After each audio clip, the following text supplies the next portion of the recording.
Welcome to the show. I'm Jason Whitlock, and I'll tell you why Tom Brady is full of it. I'm Colin Cowherd, and I'll tell you why Aaron Rodgers should not want to be a Packer for life. Speak for yourself on a Friday starts right now. Why wouldn't you want to be a Packer for life? I'll give you about four different. Oh, please. All right, hello and welcome. We're joined today by two Super Bowl champs, Ray Lewis and Eric Davis. Let's start in New England, where Tom Brady addressed the media at training camp this morning and talked about a wide range of issues, including what the future holds for him now that he's hit 40.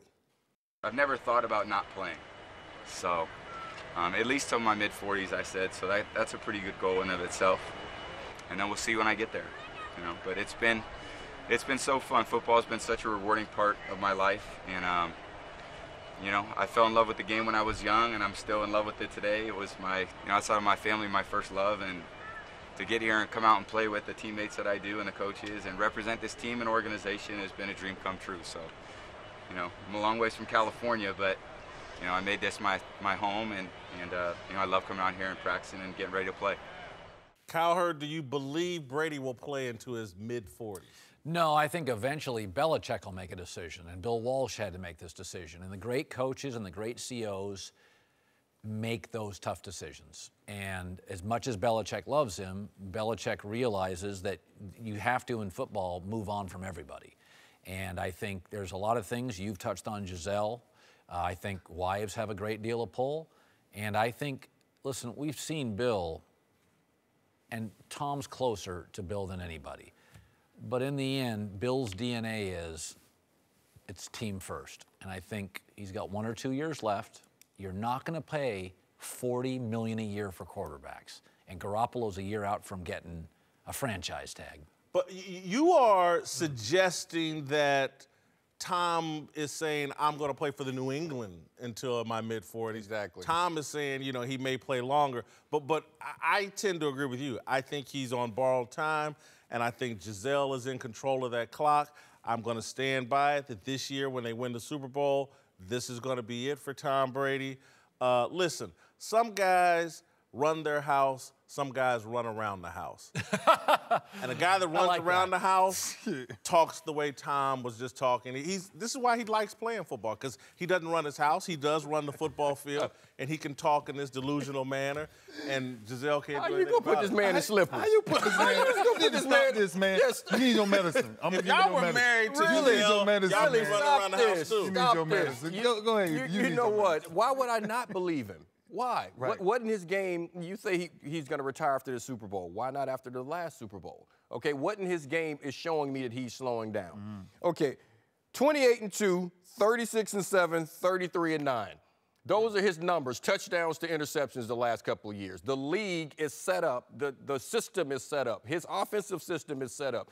His offensive receiving core is set up for him to stand in the pocket and keep getting those numbers. Why would he walk away from it? His game is not about him running around. Right.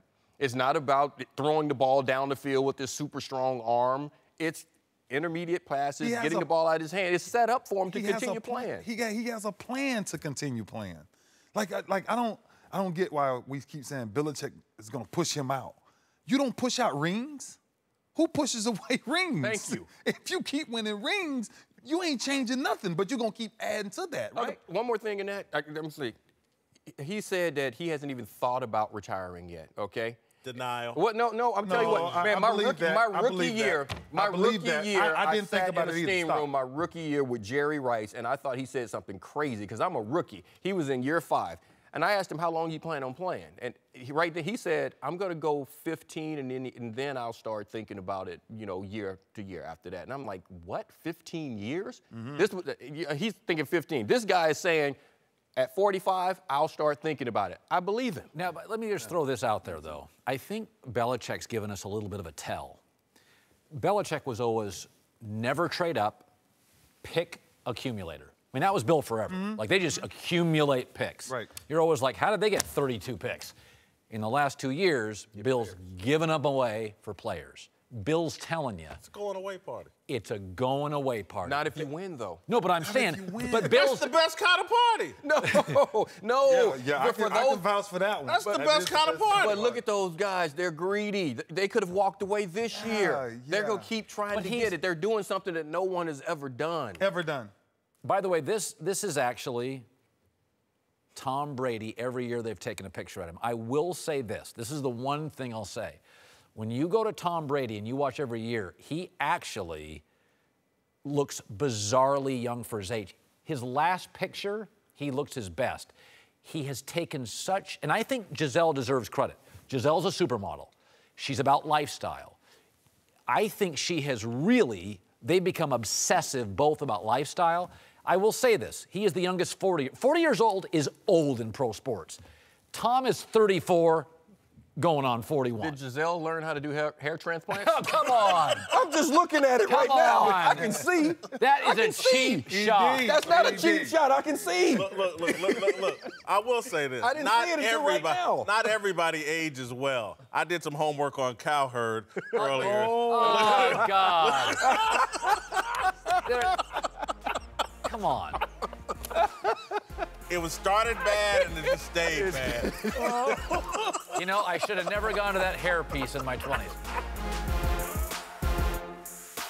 To the Cowboys, who topped the Cardinals in last night's Hall of Fame game, but the biggest story for Dallas remains Ezekiel Elliott.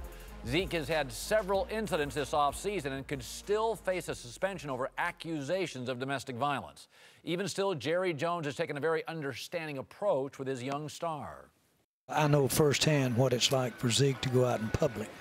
It's like a rock star. It's almost uncontrollable. That's a challenge. That'd be a challenge for anyone. He's got to learn to basically meet that challenge. It's been my experience that when players have that type of attention, create that type of dynamic, they learn. But they'll hit that hot stove 2 or 3 times, but then they'll quit touching it. I love him. Whitlock, do you have an issue with Jerry continually making excuses? Listen, I think if he were talking about a different player on the Cowboys, that would sound like an excuse to me. But as it relates to Ezekiel Elliott, it's not an excuse, it's just facts. This is a guy that's got to put his hand on the stove multiple times. The reason why I say that is because I was a guy that had to put his hands on the stove multiple times. My brother never got spanked. Never did anything wrong. Every day I was in trouble. And it took over and I had to learn you got a hard head, makes a soft behind. That was my mother and father's #1 saying. And so I was a guy, had to touch the stove, and then I learned. That's the same with Zeke. You know, what's interesting about Jerry, like, this is his brand. This is who he is. Not even brand. This is what Jerry is. This is his DNA. He's forgiving. Eddie DeBartolo, forgiving. Certain guys are. And I think, actually, this is a really appealing thing to other owners. We've all had a friend like this. Like, he takes chances, and you're like, well, that didn't work. You know what I mean? We've all had a friend like that. Jerry's the owner that pushes the boundaries, and the other owners go, oh, that didn't get much pushback. We can do that, too, here in Jacksonville. There is a value to Jerry. Now, in this instance, with domestic violence, you have to be very, very careful. But I kind of think part of Jerry's type is he is the league's boundary pusher, and sometimes on these player issues. He may be, but to better the player is to better the man. Like a lot of guys don't become a better player until they 100% understand how better I must be as a man. If this kid, with the talent he has while he's young, grows up, we may see one of the greatest running backs we've ever seen of all time. Yeah, he's special. But if he doesn't, his resume will not only get him out of the game, but it will make sure endorsements and all of those other things that comes with being great brings along with it. So whether Jerry is making excuses or not, I won't put it totally on Jerry.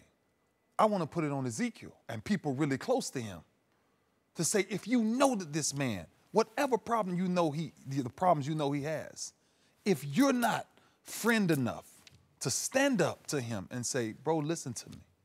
There's some routes you're taking that I promise you they don't last long. Yeah. Nobody beats the path that he's making right now. Yeah. Nobody beats that path. I don't care how great you are. Right, but what you're saying is exactly what Jerry's doing. Yeah. Jerry, now first, do I have an issue with Jerry doing this? No, because why would I have an issue with Jerry being Jerry? This is who he is. Right. He's shown this is who he is, okay? And what he's saying, burn your hand a couple of times. Yeah. And learn from it. Yeah. So you're saying he needs to grow up. Jerry's saying, I'm going to allow him to grow up. I'm not going to say that I don't have your back. I'm not going to say I'm going to kick you off my team. I'm not going to say you need to be suspended. I'm going to let you be a grown man. And you're going to learn that all those things that you're talking about can be lost. He's got to figure that out for himself. That's who Jerry has always been. That's why I say all this stuff. His star players, he talked about the rock star status. His rock star players, he's going to treat differently because he knows he has to, but he lets them do it. I want to add this. Jerry's doing Zeke different than he did Dez Bryant. He hired a team of people to work with Dez. Different personality. No, right. And so that's what I'm saying. Guys are different, and Zeke's going to have to learn from burning his hands. But I agree with Ray in the sense that Jerry's, to me, is doing the right things for him and the Dallas Cowboys. Ezekiel's parents, cousins, aunties, uncles. Zeke. They need to be in his tail. But we're parents here, almost all of us. I can teach. Some of us are happy. I can teach a lot. Maturity's I'm hard. happy, man. Keep going. Maturity is hard to teach. My son had a biting stage and a tantrum stage, and I would tell his mom, let's just give it about 4 months, and he grew out of all the stages. Like I can teach him math, and I can teach him grammar. You can't teach maturity. Sometimes young people have to grow out of their issues. You know what? This is one other thing too that we have to think about this.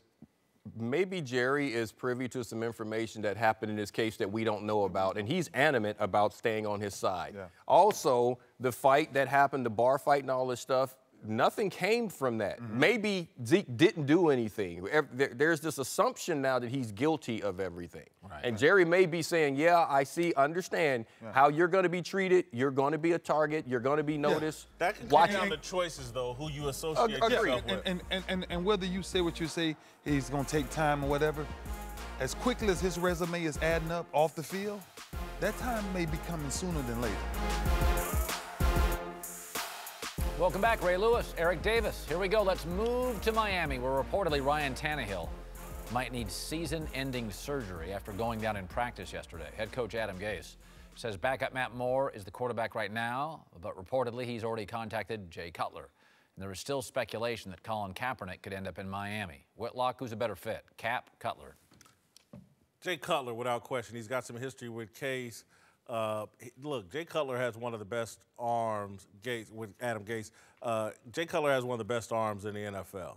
And yes, he's got some personality issues, but he's still got a really live arm, a short-term basis, splitting time with Matt Moore or whatever is a much better fit than taking on the newsworthiness, the baggage of Colin Kaepernick. Not all cities in the NFL are the same. Miami's an event town more than a sports town.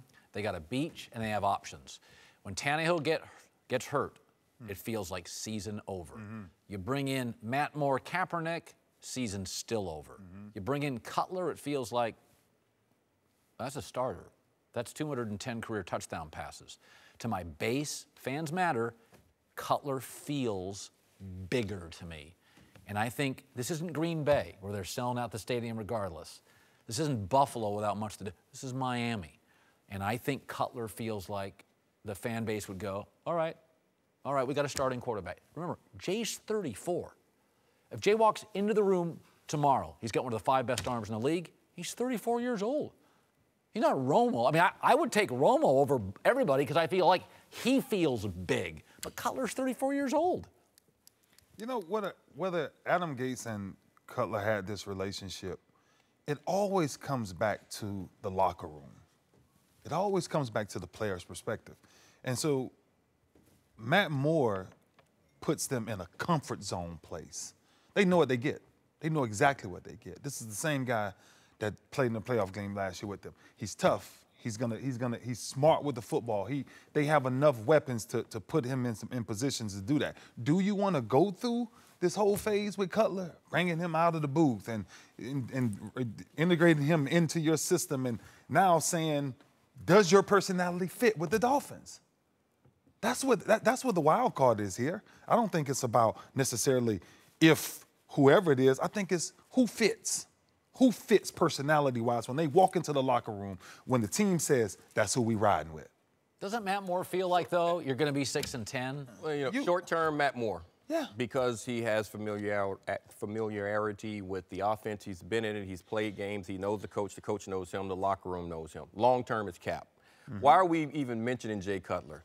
Cap is a guy that we're saying he needs to tell everyone he wants to play. Jay has already said he doesn't want to play. So why do I think I want to bring him into a locker room when he already said, I don't want to play football, okay? So we're sitting here discussing, is Jay Cutler a better option? So short term, I say Matt Moore because he understands the offense. He knows what's going on. Long term, I say Cap because Matt Moore has also shown that he is a backup.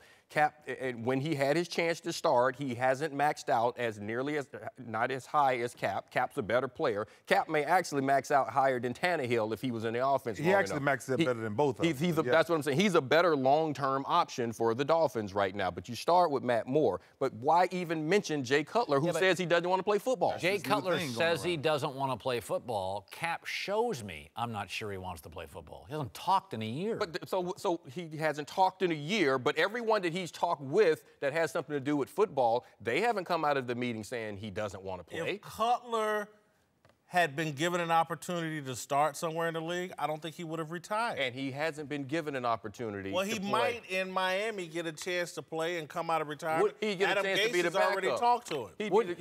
He'd be the backup because that's going to be... Cutler only went to TV when he didn't get a starting offer. Right. Because he sat in the pool for a couple weeks. Couldn't I make an argument that this is just like he held out for a week? But I'm still not supposed to trust him when he says he doesn't want to play? But I'm supposed to assume that Cap doesn't want to play. But look, every time I see Cutler on the field, he looks like he doesn't want to play. I've been on the record with that. His body language and all that other stuff. Wait, this is the other thing, too. At what point, I'm hearing what you're saying, Jay Cutler, like Jay, okay, but at what point has Jay been the guy that's going to sell tickets? That's what he said. It's like the fan base all of a sudden is going to rally around and say, we got a shot. No, Jay could win more. With Adam Gase, Jay put up a Pro Bowl year. With Adam, and you know what? And that Lightning, that he had his best year. Well, best year. So the Lightning in a bottle. You expect, that was his career year. You expect it to happen again? Well, the guys are working together again. Eric, you're a cornerback. You would have some fear of Jay Cutler's arm over Cap, Matt Moore, No, you know what? What I know that is Jay Cutler at some point is going to throw one in my chest. I've seen him do it too many times. I know that. That's what Jay Cutler does. He turns the ball over. When did he not? Well, he plays the position where you're going to turn the ball over. Well, you just asked me I'd be afraid of him. No, I'd be ready to pad my stats. Yeah, he'd send me back to the Pro Bowl. To a couple other quarterbacks, Tom Brady and Aaron Rodgers. On the day Brady turned 40, Rodgers was asked if he saw his career lasting as long as the Patriots legend, and said he thinks it's realistic, but hopes he can finish his career where it started. Seeing some of my favorite players growing up finishing up now or have finished up in the last 2 or 3 years, the Derek Jeters, the Kobe Bryants, the Tim Duncans, doing it their entire career at one place, I think is pretty special. So, again, I'm a realist as well. I have to play well. Team has to want to bring me back, but obviously I'd like to finish things here where we started. Good plan there. Should he want to finish his career in Green Bay? Not really. I don't get it. I've never understood why NBA guys have leverage and they're moving all over the place, and NFL quarterbacks have leverage and they never leave. Let me give you a chart to look at. Like, I understand Brady's stand because he got a coach. They give him offensive lines. Here's how many times in his career they've given him a legitimate defense. One of those years he won a Super Bowl. These are his contemporaries. Green Bay has not furnished him with equal talent. If you didn't give LeBron talent, he skips town. If you don't give Kevin Durant talent, he skips town. Well, who in America outside of an NBA star has leverage? Quarterbacks. He's the best quarterback in football. You got to meet Aaron Rodgers halfway on this thing. He's carrying this franchise. It's like Andrew Luck. What's the hurry to re-sign? Get me players. I have to score 28 a week to win. The guy likes his head coach. The guy likes the franchise he's in. It's a historic franchise. There is great value in establishing a brand in a city and putting together a 15-year career. There's great value in that. Works for him post-career as well. More value winning Super Bowls. Give me a defense. You can win a Super Bowl with that. How many Brady Super Bowls he have? Joe Montana Super Bowls without a great defense. The bigger brand is getting to the Super Bowl. That's why Peyton goes to Denver, gets another Super Bowl. He won his Super Bowl with Indy with the best defense. Nobody can carry it. Who could have won that many games last year with that Green Bay defense? Peyton wouldn't have left Indy if not for the neck. If not for, but he also he had no choice. They ran him out of the building. Peyton wouldn't have left. I'm gonna let the guy that played on one team talk right now. Yeah, because I mean, look, I want to see him finish in Green Bay. Why? A lot of people think for the moment that you're in. When you're where Aaron is at a place saying, what does the next 20 years look like when I'm done playing? Not what the next 3 years looks like. Me walking in Baltimore? Really?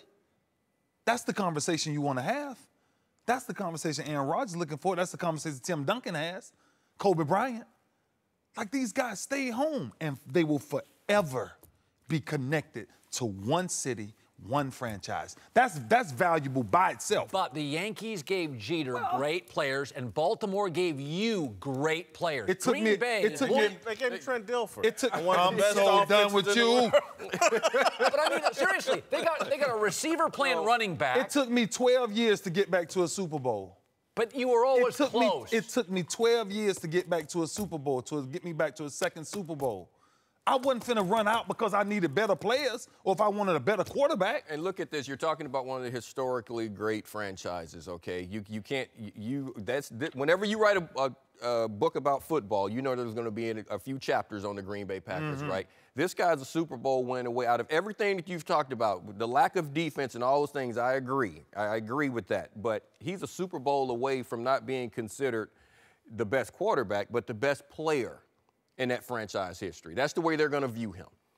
He's going to eclipse all those, the Bart Starrs and the Brett Favres. He's going to go over everyone because he's still going to be in the middle of it throwing that pretty ball. And I think that's something he's thinking about as well, being the best Packer ever. That actually means something. The legacy means way more than just jumping around talking about trying to get me a ring. I guarantee you, at the end of the day, this is the honest God truth. MJ, I'll never forget this, said to me, the only thing I regret is putting on another uniform. That's it. Why are you looking at me like that? Because, Colin, you don't see, I would love to still be a sports writer in Kansas City. Oh, no, you wouldn't. I cried on air the day I had to leave Kansas City and leave the Kansas City Star. That was a big part of my brand. Why'd you leave? I can't get into it. But I didn't want to leave. I cried in front of everyone.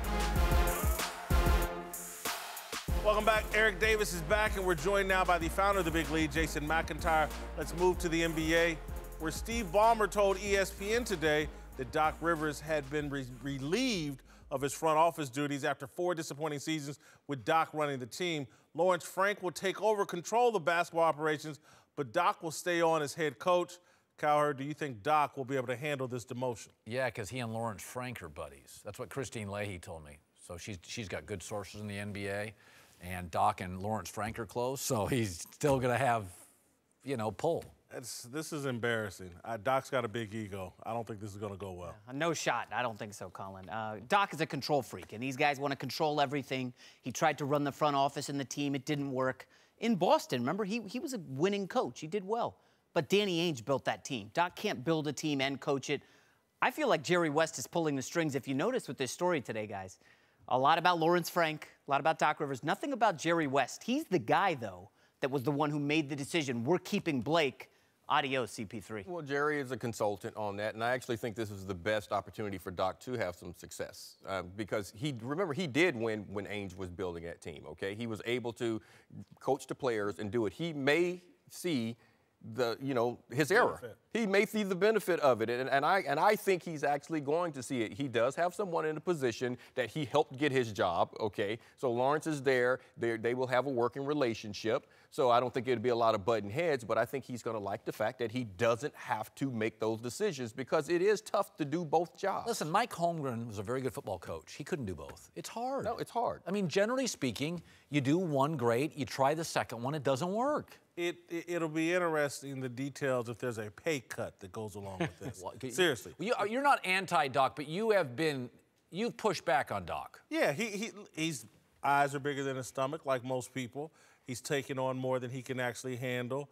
I question a little bit how great of an actual X's and O's coach he is. Reportedly no pay cut. Oh, no pay cut. So he'll be okay with it. Yeah. He'll be okay with it for a less year. work, more money. Come on. Yeah, Remember, this is a team no longer with Chris Paul, okay? Danilo Gallinari just broke his hand throwing a punch in a game. He might be out at the beginning of the season. Blake Griffin may not be there at the start of the season. This idea that they're going to be like a playoff team, I'd pump the brakes on that. Would we agree on this, though?